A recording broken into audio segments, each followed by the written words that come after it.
foot and ankle region, because of its weight-bearing function in the bipedal human, is prone to injury. Due to the stress concentration, minor anatomical abnormalities or deformities can cause a major disability for the patient. Inspection. The shoes are the first area to be inspected. Abnormal or asymmetrical wear patterns visualized on the shoes frequently reflect the anatomical problem in the foot. The foot and ankle region must not be considered alone, but in conjunction with the remainder of the lower extremities, and the patient must be undressed from the waist down. Gait can be severely affected by foot abnormalities, and the patient's gait pattern should be thoroughly assessed. The patient should then be observed in the stance position with weight borne equally on both lower extremities. Areas to note include the toes, which should be flat and straight. The alignment of the forefoot and the individual raise should also be noted. In this patient, note the hallux valgus deformity of the big toe as well as the hammer toe deformities of the lateral toes. In the normal patient, note the presence of the longitudinal arch. The patient must also be observed from behind to assess the alignment of the hindfoot, which is normally in slight valgus. It is useful at this point in time to have the patient walk again, and this time observe sequentially the toes, forefoot, midfoot, and hindfoot during the gait cycle. With the patient sitting on the examining table and the legs dangling over the side, observe the feet in the non-weight-bearing, relaxed position. It is wise to follow the same pattern of observation, for example, toes, forefoot, midfoot, and hindfoot, so that nothing is missed. The skin of the foot and ankle region must be thoroughly inspected for any alteration in texture or thickness. Increased thickness of the skin, a callosity, reflects the response to increased pressure and may be present in areas which normally do not bear excessive pressure or weight. Any swelling, scars, cutaneous lesions, or obvious color changes, as well as nail condition, should be noted and documented at this time.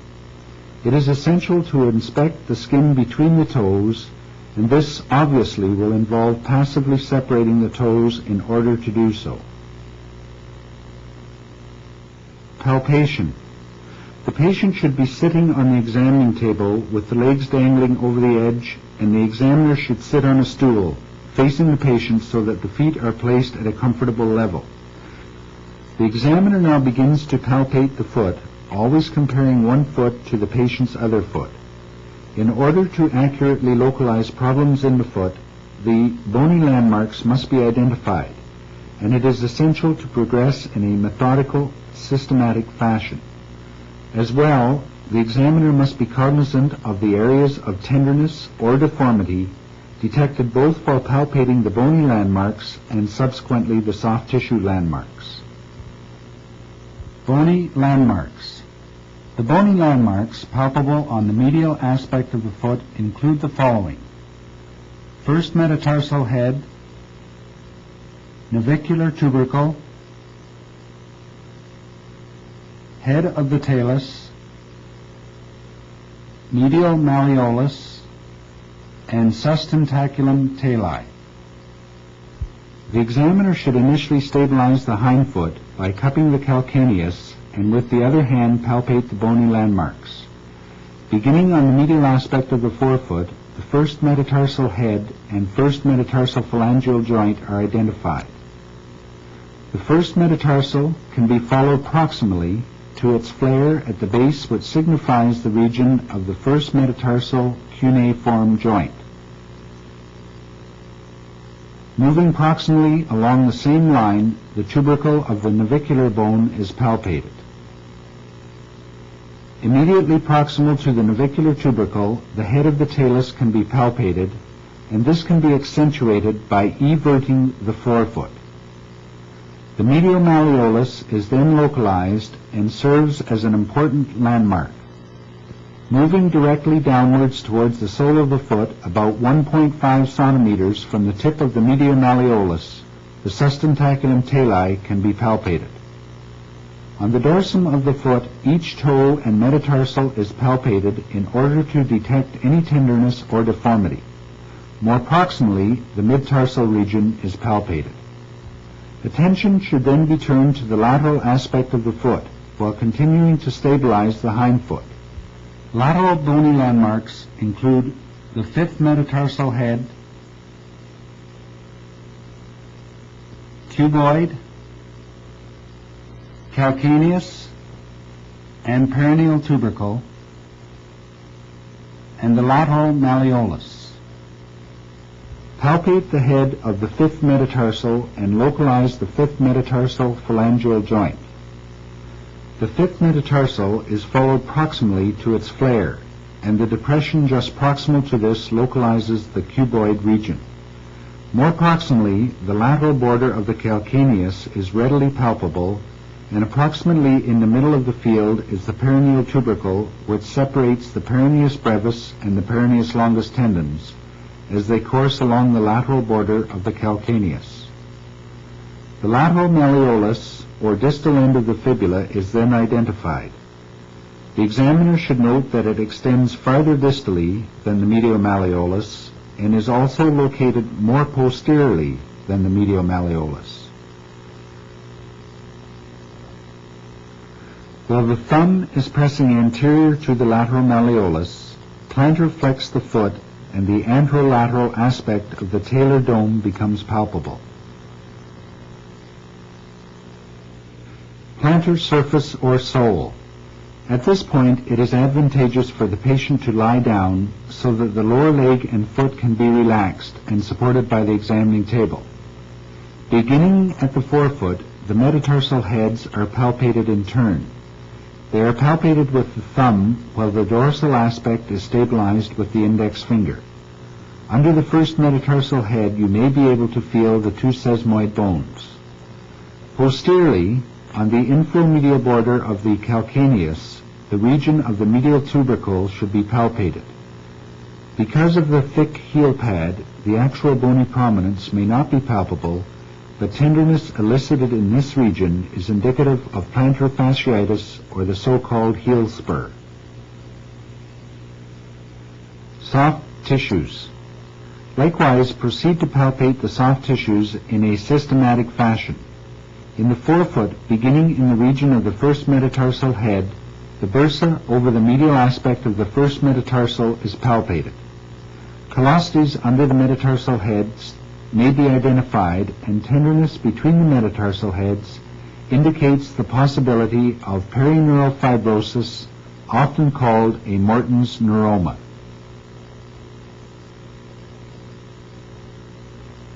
Progressing along the medial border of the foot, just proximal to the navicular tubercle, palpate the region of the posterior tibial tendon insertion.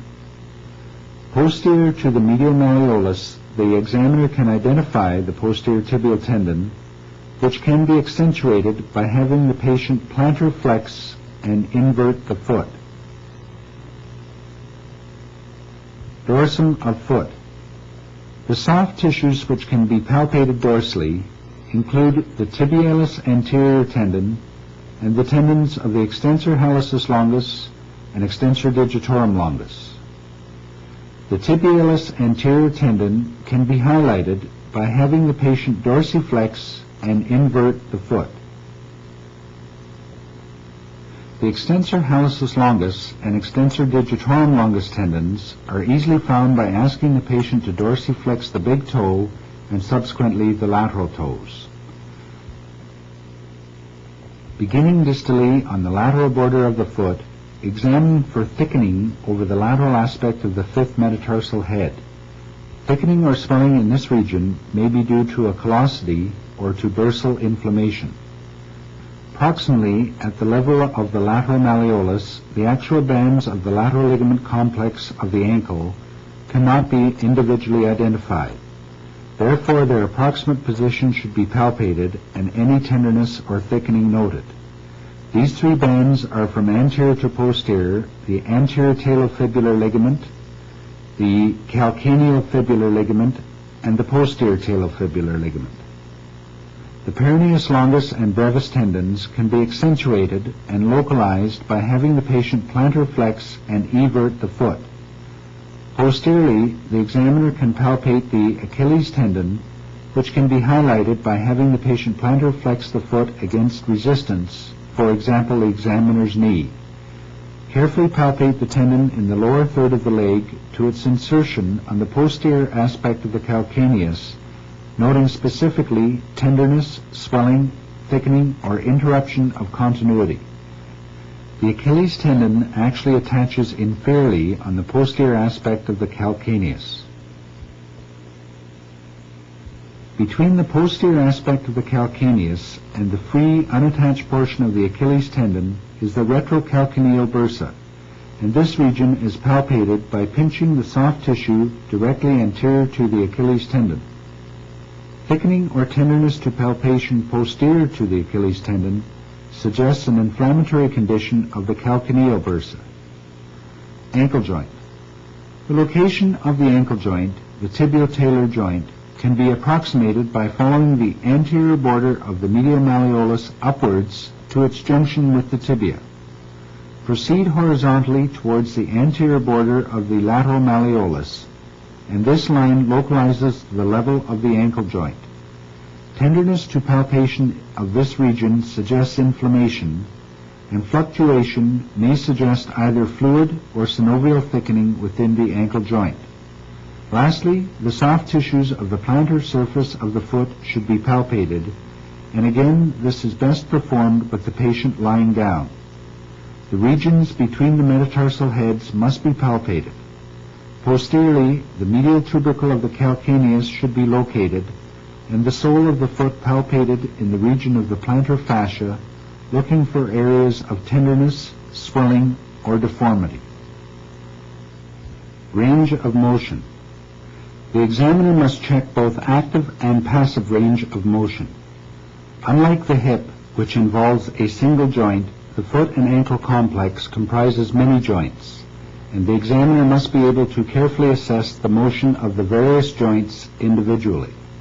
In testing for active motion, more than one joint is usually involved, and passive motion must be examined in order for the basic motions of the foot and ankle to be determined. These are as follows. 1. Ankle joint. Dorsiflexion, plantar flexion. 2. Subtalar joint. Inversion, eversion. 3. Mid-tarsal motion.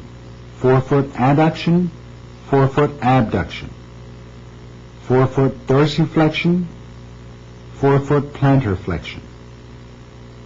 4. Toe motion, flexion, extension.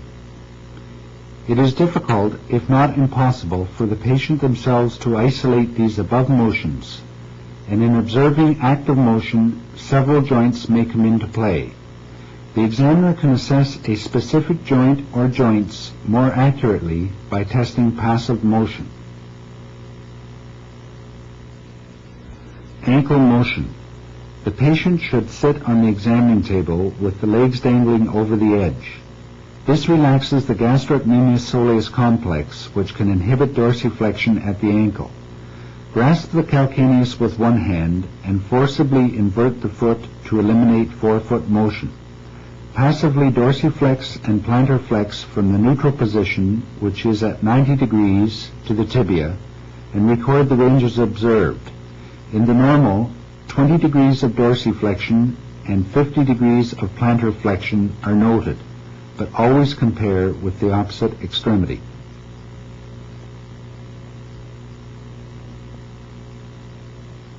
Subtalar motion. The forefoot is held in the neutral position at 90 degrees to the tibia. This is necessary to lock the wider anterior part of the talar dome into the ankle mortise. With the other hand, grasp the calcaneus and invert and evert the calcaneus from the neutral or rest position.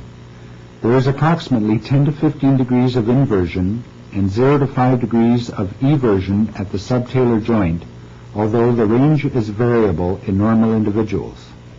Tarsal coalition is a common cause of restricted subtalar motion.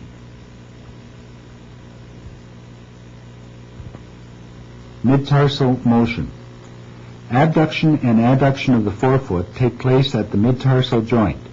With the foot held at 90 degrees to lock the talus in the ankle mortise and the calcaneus grasped by the other hand, abduct and adduct the forefoot from the neutral or rest position. Normal patients have 20 degrees of adduction and 10 degrees of abduction. Passive dorsiflexion and plantar flexion should also be assessed at the mid-tarsal joints. Note when testing motion actively, the patient is not able to isolate the motion at the subtalar and mid-tarsal joints, and it is the combination of movements at these two joints that result in supination, inversion and adduction, and pronation, eversion and abduction.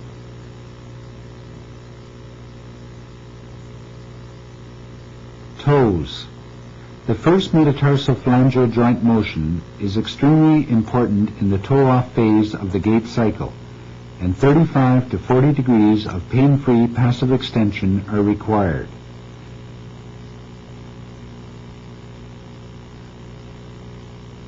It is therefore essential that the examiner attentively examine motion at this joint. Stabilize the forefoot and passively extend and flex the first metatarsophalangeal joint. Take care to stabilize the interphalangeal joint of the big toe so that the motion recorded is not in part coming from the interphalangeal joint, especially when testing flexion. The normal individual may have from 70 to 90 degrees of extension and approximately 45 degrees of flexion at the first metatarsophalangeal joint. Next, examine the interphalangeal joint of the great toe by stabilizing the proximal phalanx to eliminate metatarsophalangeal motion. Note that from the neutral position in the normal patient, flexion alone of approximately 90 degrees can be obtained at the interphalangeal joint of the great toe. There is no extension at the interphalangeal joint of the great toe. In a similar manner, the motions at each of the lesser toes, 2 to 5, must be examined. Of note in the lesser toes is the fact that there are 2 interphalangeal joints, and each of these interphalangeal joints, as well as the metatarsophalangeal joint, must be individually assessed. Active extension takes place only at the metatarsophalangeal joint, while flexion of the lesser toes involves the metatarsophalangeal and interphalangeal joints. Neurological examination. The detailed neurological examination of the foot and ankle will be covered in the video program on the physical examination of the lumbar spine and neurological examination of the lower extremities, but would normally be performed at this point in time. Vascular examination. Examination of the vascular status is an extremely important part of the physical examination of the foot and ankle. The foot and ankle are at the end of the line, so to speak, and vascular alterations both proximally and distally can have enormous effects on the foot and ankle region. The hair distribution and the appearance of skin texture over the lower leg are important aspects to note.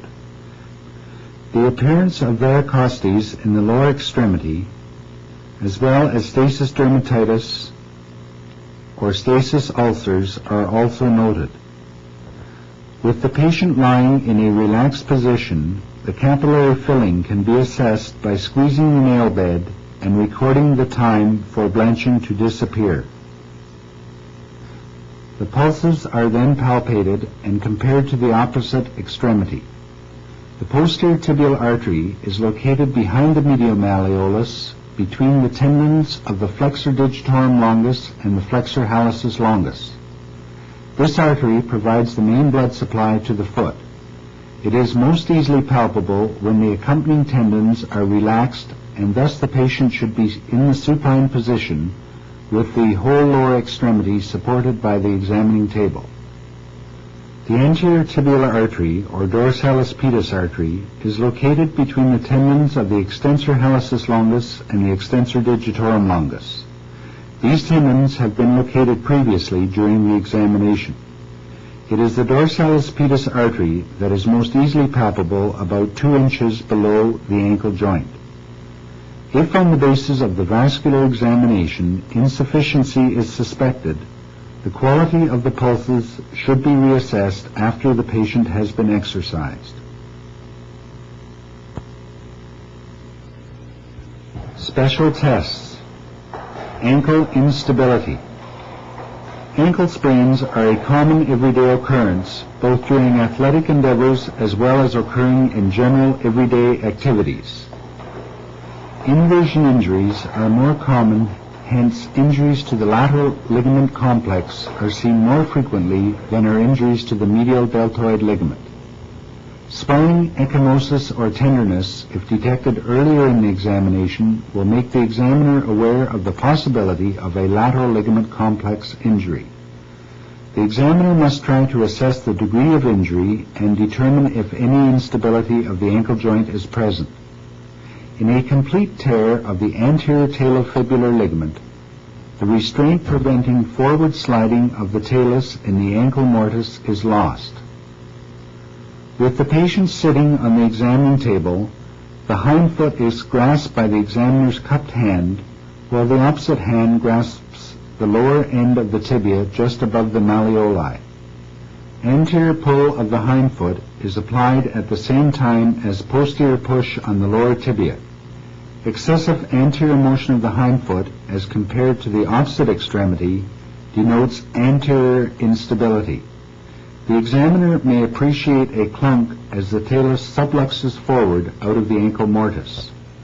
The anterior drawer test may not be diagnostic if the pain of the acute injury prevents full patient relaxation and cooperation. Local or general anesthesia may have to be utilized in order to perform instability tests accurately. For lateral instability, both the anterior talofibular ligament and the calcaneofibular ligament must be torn.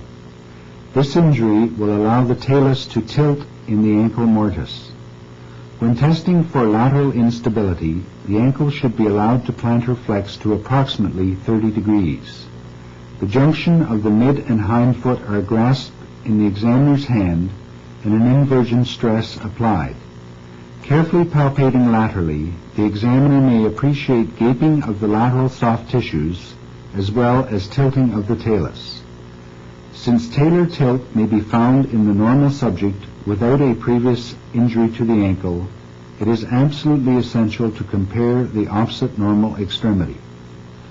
The examiner must be certain that the increased inversion is occurring because of talar tilt and not because of subtalar instability. Both the anterior drawer test and the talar tilt test should be confirmed radiologically if thought to be present clinically. To test medial instability, which is much less common, the examiner applies a knee version stress to the junction of the mid and hind foot and carefully palpates the medial aspect of the ankle joint for gaping or widening.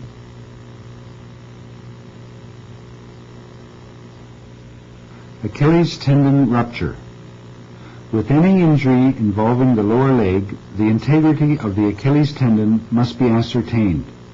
Approximately 25% of Achilles tendon ruptures are missed because of failure to adequately examine for continuity of the Achilles tendon. In order to test the integrity of the Achilles tendon, the patient may be examined in any of the following three positions: kneeling on a chair, lying prone with the feet suspended over the end of the examining table, or lying prone with the knees flexed to 90 degrees. In either of these three positions, squeezing the calf will cause plantar flexion of the foot if the Achilles tendon is intact. Failure of the foot to plantar flex signifies a rupture of the Achilles tendon. Gastrocnemius soleus contractor. If during the examination the range of ankle dorsiflexion is decreased, the examiner must try and ascertain the reason. Structural abnormalities about the ankle joint may prevent dorsiflexion, but also contracture of the gastrocnemius or the soleus muscles can limit dorsiflexion. With the knee extended, passive dorsiflexion of the ankle may be limited by the gastrocnemius and or the soleus muscle. If the knee is then flexed, the gastrocnemius muscle, since it originates above the knee, is relaxed, and a failure to gain passive dorsiflexion would implicate the soleus muscle as being the cause.